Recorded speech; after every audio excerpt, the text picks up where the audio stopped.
ഇന്ത്യയും ബംഗ്ലാദേശും തമ്മിലുള്ള നയതന്ത്ര ബന്ധത്തിലുണ്ടായ വിള്ളലുകൾ ക്രിക്കറ്റ് മൈതാനത്തെയും പിടിച്ചുലയ്ക്കുമ്പോൾ ബംഗ്ലാദേശ് ക്രിക്കറ്റിൽ നിന്ന് പുറത്തുവരുന്നത് സ്ഫോടനാത്മകമായ വാർത്തകളാണ്.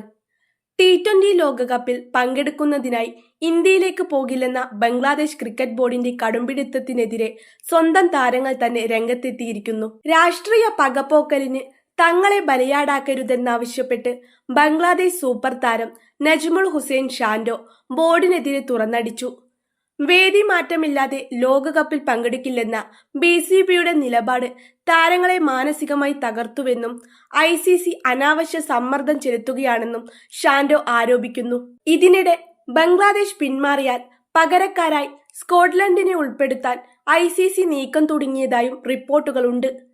തീരുമാനമറിയിക്കാൻ BCBക്ക് ICC നൽകിയ സമയം ഇന്ന് അവസാനിക്കാനിരിക്കെ നാടകീയമായ മണിക്കൂറുകളിലൂടെയാണ് ക്രിക്കറ്റ് ലോകം കടന്നുപോകുന്നത്. ഞങ്ങളെ ആരും അറിയിച്ചില്ല. ലോകകപ്പ് ബഹിഷ്കരിക്കാനുള്ള നീക്കത്തിനെതിരെ രൂക്ഷമായ ഭാഷയിലാണ് നജ്മുൾ ഹുസൈൻ ഷാൻഡോ പ്രതികരിച്ചത്. കളിക്കാരുടെ അഭിപ്രായം ചോദിക്കാതെയാണ് ബോർഡ് ഇത്തരം തീരുമാനങ്ങൾ എടുക്കുന്നതെന്ന് അദ്ദേഹം വെളിപ്പെടുത്തി. ലോകകപ്പിനായി ഇന്ത്യയിലേക്ക് പോകുന്നത് സംബന്ധിച്ചോ നിലവിലെ വിവാദങ്ങളെക്കുറിച്ചോ കളിക്കാരുമായി ബോർഡ് ഒരു തരത്തിലുമുള്ള ചർച്ചകൾ നടത്തിയിട്ടില്ല. പക്ഷേ കളിക്കാരെല്ലാവരും ലോകകപ്പിൽ പങ്കെടുക്കാൻ കഴിയുമെന്ന പ്രതീക്ഷയിലാണ് ഇപ്പോഴും ഉള്ളത്. നിലവിലെ വിവാദങ്ങൾ കളിക്കാരെ മാനസികമായി തളർത്തിയിട്ടുണ്ട്. ഇത് വളരെ ദുർഘടമായ സമയമാണ്, ഷാൻഡോ മാധ്യമങ്ങളോട് പറഞ്ഞു. ക്രിക്കറ്റ് താരങ്ങൾക്ക് പ്രധാനം കളിയാണെന്നും രാഷ്ട്രീയം അതിൽ കലർത്തരുതെന്നും അദ്ദേഹം ഓർമ്മിപ്പിച്ചു. ക്രിക്കറ്റ് താരങ്ങൾ എന്ന നിലയിൽ ഞങ്ങൾക്കെപ്പോഴും കളിക്കാനാണിഷ്ടം. പ്രത്യേകിച്ചും ലോകകപ്പ് പോലെ ഒരു ഇവന്റ് നടക്കുമ്പോൾ അവിടെ ഉണ്ടാകാനാണ് ഞങ്ങൾ ആഗ്രഹിക്കുന്നത്. ലോകകപ്പ് കൃത്യമായ ഇടവേളകളിലല്ലേ വരുന്നത്. ക്രിക്കറ്റ് കളിക്കാൻ ഇത്ര വിശാലമായ അവസരം ലഭിക്കുന്നത് ഭാഗ്യമായാണ് ഞങ്ങൾ എല്ലാവരും കരുതുന്നത്. ഷാൻഡോയുടെ വാക്കുകളിൽ നിരാശ വ്യക്തമായിരുന്നു. ബോർഡിന്റെ ആഭ്യന്തര കാര്യങ്ങളെക്കുറിച്ച് തനിക്ക് വലിയ ധാരണയില്ലെന്നും എന്നാൽ അന്തിമ തീരുമാനം അനുകൂലമാകുമെന്ന് പ്രതീക്ഷിക്കുന്നതായും അദ്ദേഹം കൂട്ടിച്ചേർത്തു. ക്യാപ്റ്റനും മൗനത്തിൽ. ബംഗ്ലാദേശ് T20 ക്യാപ്റ്റൻ ലിറ്റൻ ദാസും ബോർഡിന്റെ നടപടികളിൽ അസംതൃപ്തനാണെന്നാണ് സൂചന. വിവാദത്തിൽ പ്രതികരിക്കാൻ അദ്ദേഹം വിസമ്മതിച്ചു. എന്നാൽ സുരക്ഷാ കാരണങ്ങളെ തുടർന്നാണ് ഇന്ത്യയിലേക്ക് പോകാത്തതെന്ന ബോർഡിന്റെ വാദത്തെ അദ്ദേഹം പരോക്ഷമായി തള്ളി. ലോകകപ്പുമായി ബന്ധപ്പെട്ട് BCB കളിക്കാരോട് ഔദ്യോഗിക ആശയവിനിമയം നടത്തിയിട്ടില്ല.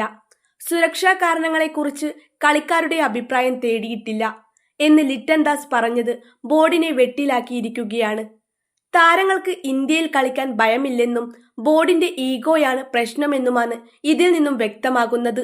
നിലവിലെ പ്രതിസന്ധിയുടെ തുടക്കം IPL ലേലവുമായി ബന്ധപ്പെട്ടാണ്. IPL മിനി ലേലത്തിൽ 9 കോടിയിലധികം രൂപയ്ക്കാണ് ബംഗ്ലാദേശ് പേസർ മുസ്തഫിസുർ റഹ്മാനെ കൽക്കത്ത നൈറ്റ് റൈഡേഴ്സ് സ്വന്തമാക്കിയത്.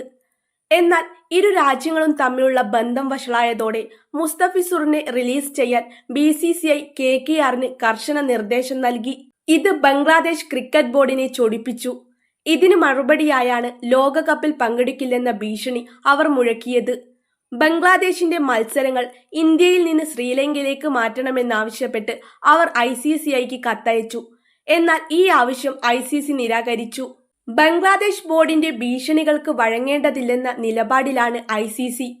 തീരുമാനമറിയിക്കാൻ ബംഗ്ലാദേശ് ബോർഡിന് ICC നൽകിയ സമയം ഇന്ന് അവസാനിക്കുകയാണ്. ഇന്നും അനുകൂല തീരുമാനമുണ്ടായില്ലെങ്കിൽ ബംഗ്ലാദേശിനെ ടൂർണമെന്റിൽ നിന്ന് പുറത്താക്കാനാണ് ICCയുടെ നീക്കം. അങ്ങനെയെങ്കിൽ യോഗ്യതാ റൗണ്ടിൽ മികച്ച പ്രകടനം നടത്തിയ സ്കോട്ട്ലൻഡിനാകും നറുക്കുവീഴുക. ബംഗ്ലാദേശ് പിന്മാറിയാൽ സ്കോട്ട്ലൻഡിനെ പകരക്കാരായി ഉൾപ്പെടുത്തുന്ന കാര്യം ICCയുടെ സജീവ പരിഗണനയിലുണ്ട്. സ്കോട്ട്ലൻഡ് ബോർഡുമായി ഔദ്യോഗിക ആശയവിനിമയം നടത്തിയിട്ടില്ലെങ്കിലും തയ്യാറായിരിക്കാൻ അവർക്ക് നിർദ്ദേശം ലഭിച്ചേക്കാം. കളിക്കാർക്ക് കളിക്കണം, പക്ഷേ ബോർഡിന് രാഷ്ട്രീയം കളിക്കണം. ഇതാണ് ബംഗ്ലാദേശ് ക്രിക്കറ്റിലെ ഇപ്പോഴത്തെ അവസ്ഥ. സ്വന്തം താരങ്ങളെ വിശ്വാസത്തിലെടുക്കാതെ അവരുടെ കരിയർ വെച്ച് പന്താടുന്ന BCBയുടെ നിലപാട് അന്താരാഷ്ട്ര തലത്തിൽ വലിയ വിമർശനങ്ങൾക്കാണ് വഴിവെക്കുന്നത്. ഇന്നത്തെ ദിവസം ബംഗ്ലാദേശ് ക്രിക്കറ്റിന്റെ ചരിത്രത്തിലെ തന്നെ ഏറ്റവും നിർണായകമായ ദിവസമായിരിക്കും. അവർ വഴങ്ങുമോ അതോ ലോകകപ്പിൽ നിന്ന് പുറത്താകുമോ എന്ന് കാത്തിരുന്നു കാണാം.